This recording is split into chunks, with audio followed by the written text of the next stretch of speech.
Hello and welcome back to the second part of my presentation. Let's get started. Let's start talking about this photograph here. Time measured in sand. It's an 11 by 14 photo in the frame that I chose for it based on the dark and light values. Let's take a closer look. When creating this composition, I really had the Baroque era in mind and their contrast between lights and darks. They really wanted to work with the dark to create kind of like an eerie feeling or creating a mood. And that's what I wanted to try to do, but with really beautiful objects. Fruit is often looked at as something really sweet, delicious, and a treat. But if time gets to it, we start seeing the decaying and the mold, and it's no longer valuable or good. We throw it away. So I wanted to have fruit in here to kind of represent in time the fruit is beautiful and delicious, but eat it now or you won't have that delicious treat anymore. You see the hourglass show up in one of my paintings with the skull on top, just measuring time with sand and slipping through that crack is what I called the other piece. Yeah, but this one is measuring, time with sand. Every moment, every particle of sand equals some memory. I also added the candle in here for a symbolic reason, and it goes back to the Vanitas still life paintings on having candles in there to represent time fading away or dissolving. All right, let's go on to the next one. We're going to be talking about this photograph. This one's called the Rust Bucket. This picture shows the frame and the photograph in the 11 by 14.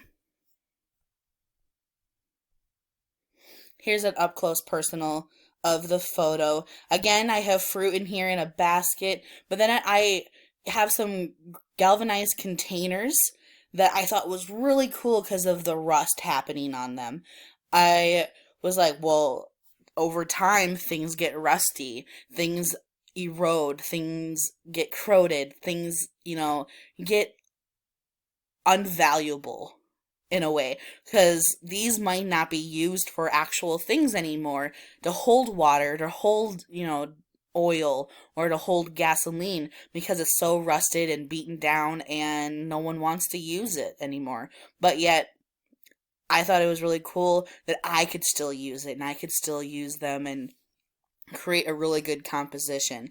This one, yeah, it looks like a galvanized container that would hold oil or gas. This one was more of like a tea kettle, so bringing in that reference of tea time and the fruit, how over time we ferment fruit to get wine or a liquid, whereas the containers would hold. Let's look at the layout to see what's next. Okay, my last photograph. This one is Time is Ticking By. This one's a bigger print. It's a 14 by 18 in a select frame. Here's an up close of this one. I had a lot of fun creating this one with the different symbols, and of course the skull. We talked about relating it to death and what we have to look forward to, I guess. But not necessarily have to look forward to, but what we become once death becomes us. I placed fur underneath all the items. The fur is to represent another form of death. Often when fur is taken from an animal, the animal is dead.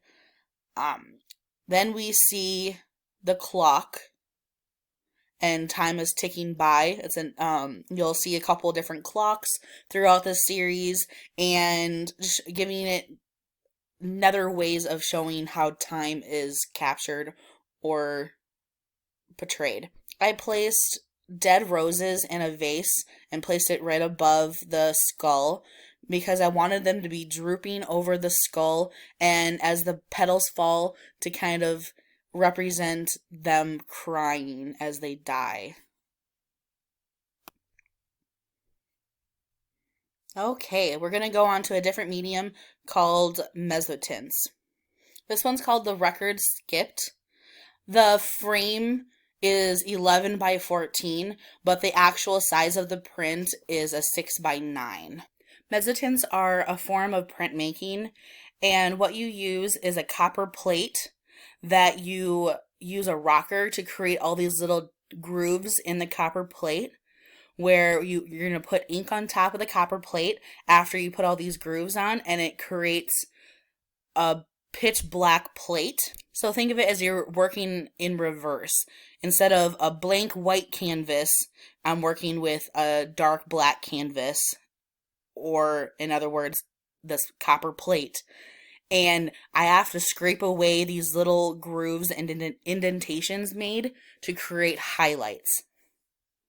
I'm going to zoom in onto this artwork. So this one is a series of 1 out of 4 prints. This is the 4th one, as you can see that I've signed down below. What you see that's black, that's where I didn't touch the mezzotint plate anymore. Where you see all the highlights, that's where I used a burnishing tool to scrape away to give me my image. Well, like I mentioned in my artist statement, I really love it when it comes to mezzotints, because mezzotints emerge from the darkness as you scrape away to the light. I like to imagine my thoughts emerging from dark to light with every burnishing move I make. This is where Jacob Putker's prints come into play with my inspiration. His printmaking often has objects or people mixed with some form of abnormal or strange thing happening to it or in the background. In my mezzotints, I wanted to still create still lives, but with a little bit of something different or a twist. So on this one, I have an old phonograph, which intertwines with my antiques and old, and with the pop of piano keys in the background to intertwine the connection between the music. And I just really like to have something that's realistic and photorealism, but then also something that is out of the norm or out of the ordinary when it comes to just still lives. On to the next one. All right, so here's another mezzotint. Cut out the negativity. I absolutely enjoyed making this one. The frame's 11 by 14, but the actual print itself is another 6 by 9. What you see here is an old-fashioned camera, and I had another fun twist when it comes to my still lives. I created a negative film strip that is bigger than the camera, so I'm not totally realistic, but with my twist. I'll go in and zoom in. You can see here in the negative strip film, I have like 3 photos popping up through it. In there, I wanted to kind of represent anxiety, depression, alone. And here we have these scissors that are cutting that film strip. So, aka cutting the negativity or the anxiety or the depression out of your life. Just cut it. We don't need it. And I just really enjoy doing this and having another symbolic or deeper meaning than just having a still life. Again, this was from a copper plate, and right here is the original color of the background once you put ink on it and run it through the press on wet paper. This is what this is on. And you can see there's a lot of dark black hues left, but to get to this really light value, it's a lot of scraping. So you can see all the different values of grays up to whites, and that's just a lot of continuous scraping away from this to this. Here's my last one. This is my mezzotint, the biggest one I did. I called it Toxic Perfumes. So here we are having another perfume bottle, a skull, and still life intertwined in my mezzotint. This is in a 14 by 18 frame, but the actual print itself is an 8 by 10. So this is the biggest one I've done, and by far the most rewarding and most detailed one. As you can see here, we have the perfume bottle show back up. This one, I was able just to focus just on getting those highlights. In the big painting, I had colored it, and it was purple and white and silver. This, I had to scrape away all the colors and look solemnly at the highlights and what I need to scrape away. And then now on to the hidden skull. Do you guys see it? Yep, it's from the spray and mist of the perfume, sprays and subtly forms the outline of eyes and nose of a skull. I didn't want it to be bam right in your face. I wanted the viewers to come upon it, or just be like, oh, I think that's a skull. Oh yeah, it's definitely a skull. I didn't want it to be too out there in your face. I wanted it to be subtle. That's the last one. I want to thank you guys from the bottom of my heart for coming and looking at my artwork and let me talk about it. Hopefully you can see I'm passionate at what I do. I really have enjoyed my time at University of Sioux Falls. Even though my senior year hasn't gone the way I thought it would, I absolutely love this process, and I really hope you enjoy my artwork. Thank you so much.